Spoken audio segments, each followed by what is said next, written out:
It started, as most meaningful things often do, with something completely unremarkable. A spilled coffee. Ayan had been rushing through his morning, caught in the familiar blur of deadlines and emails. His mind was already in his inbox when he pushed open the cafe door, barely glancing at the people around him. He ordered the same thing he always did: black coffee, no sugar, and turned quickly, not expecting someone to be standing right behind him. The collision was quick. A splash, a sharp gasp. "Oh God, I'm so sorry," he blurted, instinctively pulling back as hot coffee splattered across both their hands and her pale pink scarf. She looked down at the mess. Ayan froze, expecting frustration, maybe even anger, but instead, she just laughed. Softly at first, then with a warm, unguarded ease that made him pause. "It's all right," she said, pulling napkins from the counter and patting her scarf. "I think the coffee's more startled than I am." Ayan blinked. Something about her voice, low and calm, settled the rush in his chest. "Still, I should have looked. Let me buy you another coffee. Or at least a new scarf." She smiled then, and it wasn't the kind you give out of politeness. It lingered, like a gentle pause in a busy world. "I think I'll survive," she said, and extended her hand. "I'm Zoya." "Ayan," he replied, shaking it, still unsure how this moment was unfolding like something out of a novel. They found themselves at a corner table, 2 fresh coffees between them. The minutes stretched, filled with small talk, favorite books, the weather, how Tuesdays always felt oddly in between. She told him she was a school counselor. He told her he worked in corporate strategy, though he confessed it never felt as important as it sounded. There was something about the way she listened that made him speak more freely than he usually did. Her attention didn't drift. She wasn't checking her phone or nodding absently. She was really there. And her laugh, it was light, melodic, like sunlight filtering through leaves. At some point, he noticed the way she kept tucking a strand of hair behind her ear every time she got nervous. He caught himself watching, not in a way that felt intrusive, but fascinated. Like discovering the first chord of a song you didn't know you needed. The conversation felt effortless, and time slipped past unnoticed. "I don't usually end up sitting with strangers over coffee," he said, glancing at his untouched cup. "But I'm glad I spilled yours." Zoya raised an eyebrow playfully. "So that's your trick? Spill a drink, earn a conversation?" He chuckled. "Only works on Tuesdays." When they finally stood to leave, the world outside seemed louder, faster. The pause was over, but something had shifted. "Would you maybe want to do this again?" Ayan asked, unsure if he was being too forward or not enough. Zoya tilted her head, her expression unreadable for a moment. Then she smiled, that same soft, lingering smile from earlier. "I'd like that." And just like that, the ordinary Tuesday became the beginning of something neither of them could name yet. Not love, not yet, but a possibility. The kind that doesn't arrive with fireworks or music, but with quiet timing and a moment that feels just a little too perfect to be coincidence. Ayan walked away that day with a number saved in his phone, a coffee stain on his shirt, and a feeling he couldn't shake, like the universe had just nudged him in a new direction. And all it took was a spill, a smile, and the kind of gaze that makes you believe in something more. What began as a casual text, "Hope your shirt survived the coffee attack," quickly unraveled into something deeper. Zoya had sent it the same evening they met, just as the city lights blinked awake and a quiet hush settled over the streets. Ayan saw the message while brushing his teeth, and for reasons he couldn't explain, he smiled wider than he had in weeks. He typed back something witty, a little awkward, but genuine. She replied almost instantly, and that's how it began. At first, it was simple, little exchanges here and there, jokes about the coffee shop, tiny updates about their days. But slowly, the text stretched. Short messages became paragraphs. Paragraphs turned into pages. By the end of the first week, they were talking from dusk till nearly dawn. There was something effortless about their conversations. It wasn't forced or filled with the pressure to impress. It was like talking to someone you'd always known but had only just met. Ayan began to look forward to the sound of his phone buzzing, not out of habit, but out of hope. Zoya had a way of saying things that stayed with him. Her words lingered, not just in his mind, but somewhere deeper in the quiet parts of his heart that rarely lit up. She'd send him voice notes of songs she liked, or quotes from books she was reading. Sometimes it was just a photo of her cat doing something ridiculous, accompanied by, "She has more attitude than I do. Just warning you in advance, Ayan found himself laughing more, thinking more, even feeling more. He'd never realized how much joy could live in a single conversation until Zoya. He learned she liked to read poetry before bed, that she hated the sound of ticking clocks, and that thunderstorms made her feel safe. In return, he told her how he used to stargaze on his building's rooftop, how he'd always wanted to write but never had the courage, and how he secretly hated corporate meetings but loved observing people in silence. Their conversations became a world of their own, a place untouched by deadlines, expectations, or reality. One night, after a particularly long call that ended just past a.m., Ayan looked up at the ceiling and whispered to no one, "What is this feeling?" It wasn't love, not yet, but it was something. It was the comfort of knowing someone was out there, who understood you not because they tried to, but because they wanted to. It was the warmth of a connection that didn't demand anything but offered everything anyway. Late night texts turned into good morning messages. Shared playlists became a way to say, "I thought of you today." Even their silences felt full, like words weren't always needed. One evening, Ayan sent her a message. "You know what's strange? Talking to you feels like home." "I don't even know how that's possible." Zoya replied a minute later. "Maybe we've just been looking for the same kind of quiet." And in that moment, Ayan realized something. It wasn't about grand gestures or dramatic confessions. It was about the slow, steady unfolding of two people who found pieces of themselves in each other's words. About finding safety in someone's laugh, comfort in their pauses, and a sense of belonging in the space between texts. Zoya hadn't just entered his life, she'd quietly made a place in it. A space that felt familiar, safe, and warm, like home. It began with a simple question from Zoya. "Want to go for a walk sometime?" Ayan didn't hesitate. Yes, anytime. Their first walk was on a breezy Thursday evening. The sky was painted with soft shades of lavender and gold, and the city buzzed around them, not too loud, not too quiet. They met at the entrance of the old park near Zoya's place, a hidden gem neither had visited in years. At first, they made small talk about work, the weather, the strange way pigeons always seemed to gather in odd numbers. But as they walked further into the park, their words started to thin, replaced by something gentler. The silence between them wasn't awkward. It was natural, like they didn't need to fill every space with sound. Instead, they listened to the rustle of the trees, the laughter of children playing nearby, the distant bark of a dog chasing its tail. And in between all that, they listened to each other, not with their ears, but with their presence. They'd sit on the same bench every time, a slightly worn wooden one near the pond, shaded by an old gulmohar tree. Sometimes Ayan would point out the reflection of the sky on the water, or Zoya would watch an elderly couple walk by, holding hands, a soft smile curving her lips.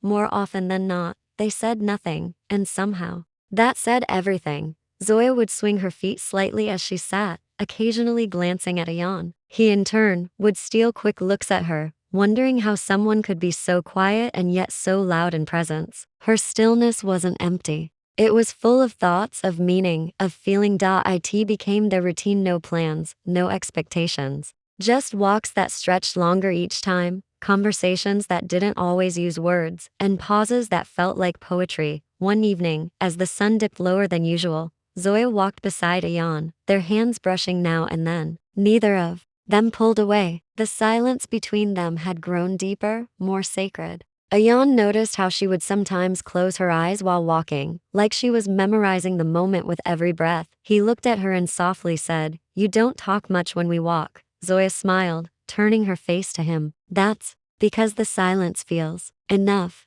And he understood. In a world that rushed to fill every second with noise, they had found peace in stillness. They began to notice the little things about each other in those quiet walks, how Zoya always avoided stepping on fallen leaves as if she didn't want to disturb them. How Ayan slowed down his pace just enough so she never had to rush to keep up. How sometimes their steps fell into rhythm like a quiet dance, like their bodies were having conversations their mouths hadn't caught up to yet, and slowly something unspoken began to bloom. Not love, not quite, but something softer, like the way light filters through leaves at dusk, or how the breeze seems to know exactly when to arrive. One evening, as they sat on their bench watching the world move around them, Ayan leaned back and sighed. "I don't know what this is," he said, more to himself than to her. Zoya didn't answer with words. Instead, She rested her head gently on his shoulder, and in that simple act, Ayan knew, some things don't need to be said aloud to be understood.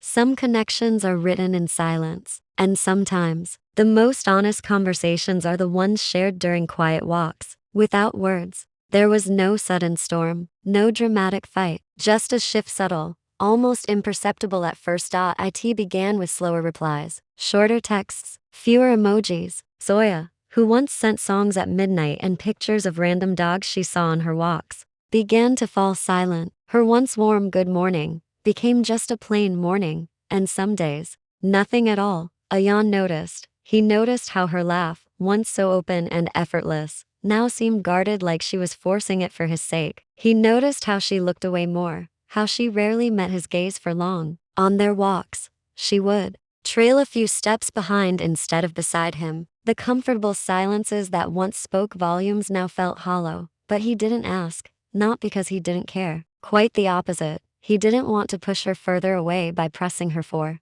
answers she didn't seem ready to give. He thought maybe it was work, maybe she was tired, maybe she just needed space. Maybe, like everything else with her, this too would pass gently, but deep down, he knew something was shifting. He could feel it.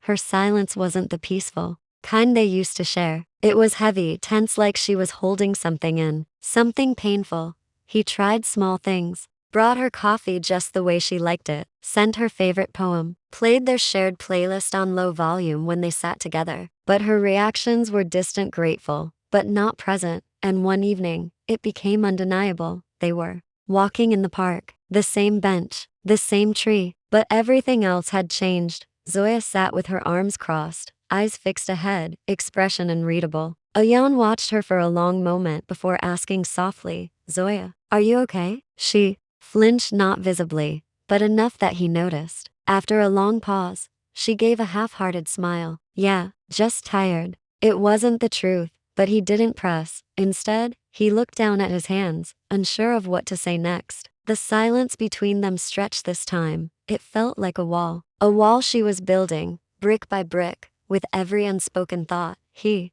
wanted to tell her he missed her, missed them, that he didn't know what was wrong, but he wanted to understand that she didn't have to go through it alone. But all he said was, okay. Because sometimes, when someone's pulling away, chasing them only makes them run faster. And he loved her enough to let her breathe. Still, his heart ached. Because loving someone who's fading is a quiet kind of grief. He replayed their past conversations in his head, wondering if he said something wrong. Wondered if she was regretting them, or if she was just scared. He didn't know, and not knowing was the worst part. Over the next few days, the distance grew. She canceled a walk, then another. When they did meet, her presence was more like a shadow than a person, and still, he waited, because sometimes love isn't about holding tighter. Sometimes, it's about being there even when the other person doesn't have the words. He sat on their bench alone one evening, watching the leaves dance in the wind, hoping, praying that whatever storm Zoya was battling inside, she'd find her way back, and if she did, he would be there, with the same quiet patience, with the same open heart.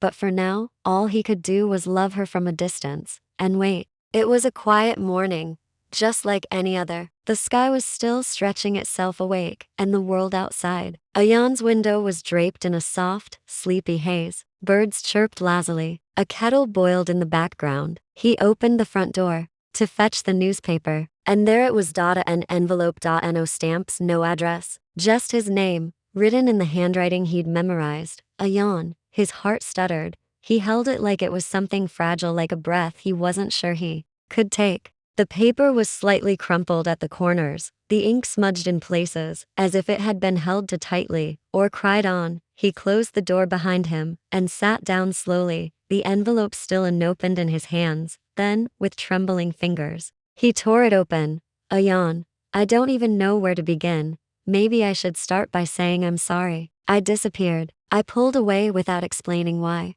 And you didn't deserve that.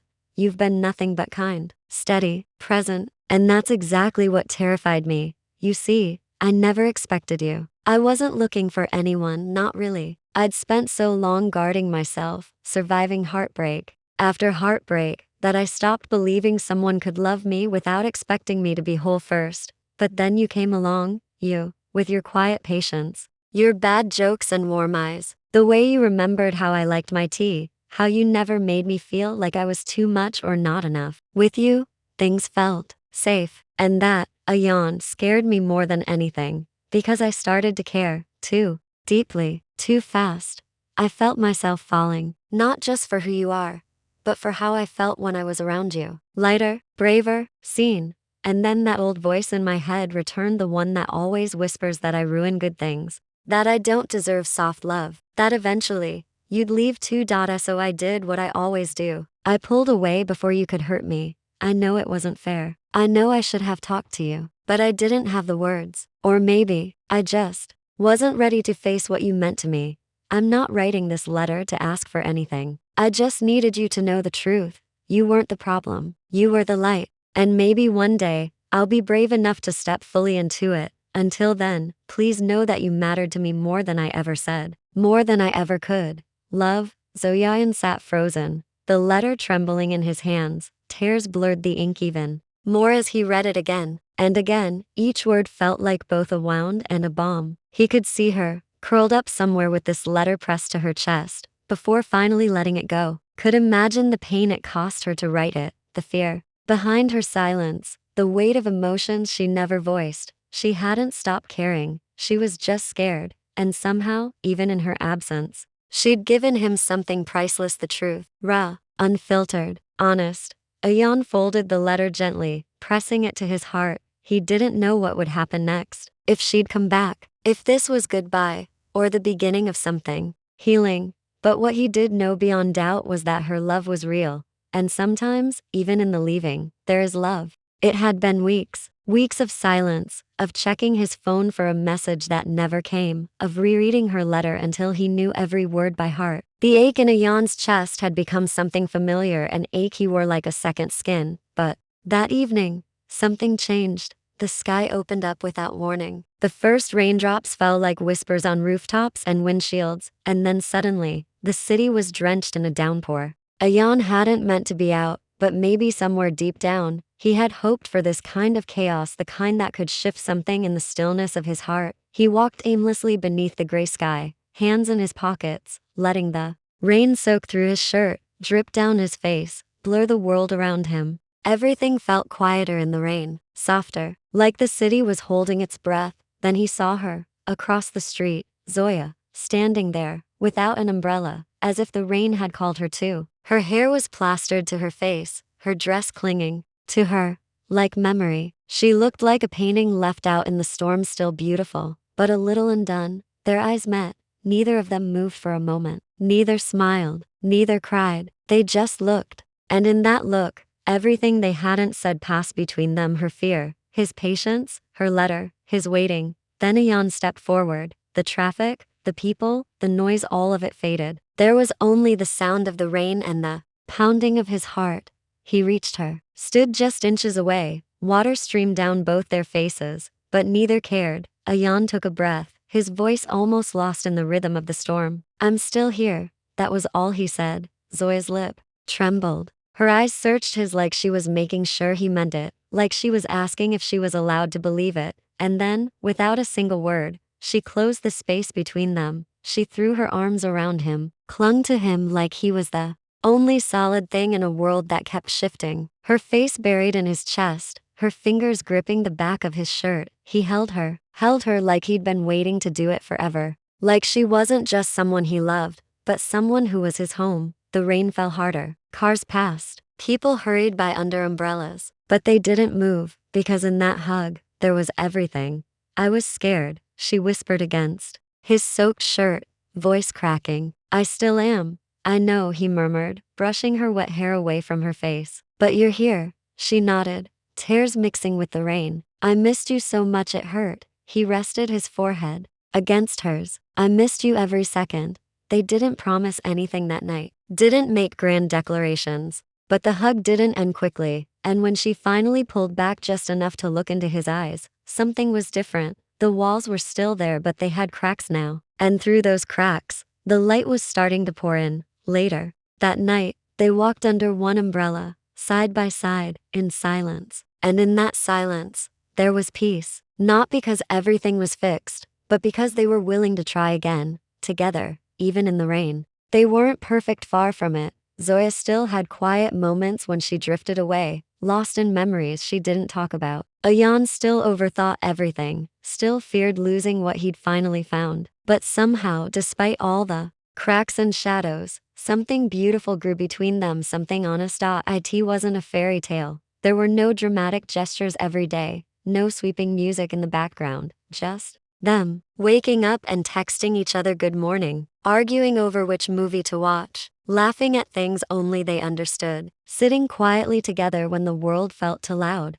Their love wasn't perfect. It was better because it was real. Zoya still wore scars that healing hadn't erased, but now, she didn't hide them. And when the fear crept in, when she worried she might not be enough, Ayan would hold her hand without saying a word. He didn't need to fix her. He just stayed. And that made all the difference. Ayan had always chased certainty, grades, goals, success. But with Zoya, he learned to live in the moment, to stop searching for a version of life where nothing could go wrong. Because being with her meant embracing the messiness, the vulnerability, the beauty of now. They grew together. Love, they learned, wasn't loud. It wasn't just fireworks and kisses in the rain. It was choosing each other every single day, on the good days and the bad. It was bringing her favorite snacks when she had a hard week. It was waiting out his silence when he was overwhelmed. It was building a home inside each other that neither of them had known they needed. Sometimes they talked about the beginning, that ordinary Tuesday when she spilled coffee, and he smiled at her like she was the first real thing he'd seen in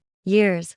"Imagine if I hadn't apologized," she once said, head resting on his shoulder. "I would have chased you down," he replied with a smirk. "That was fate. You're my spilled coffee miracle." Zoya laughed, the kind of laugh that made Ayan close his eyes just to hold on to the sound. Love hadn't solved all their problems, but it gave them strength to face them, and maybe that was the whole point. On their 1-year anniversary, they returned to the same cafe where it all began. The table by the window was still there. The barista smiled like he remembered them. Ayan reached into his coat pocket and handed Zoya a small, folded piece of paper. She opened it carefully. It wasn't a grand love letter, just a few handwritten words. "Thank you for not walking away." Zoya looked up, eyes soft. "I almost did," she whispered. "But your love, it felt like home, and I didn't want to leave home again." He reached across the table and took her hand. "You're the love that changed everything for me." They sat in silence after that, watching the rain trace tiny rivers down the windowpane. The same rain that once brought them back together.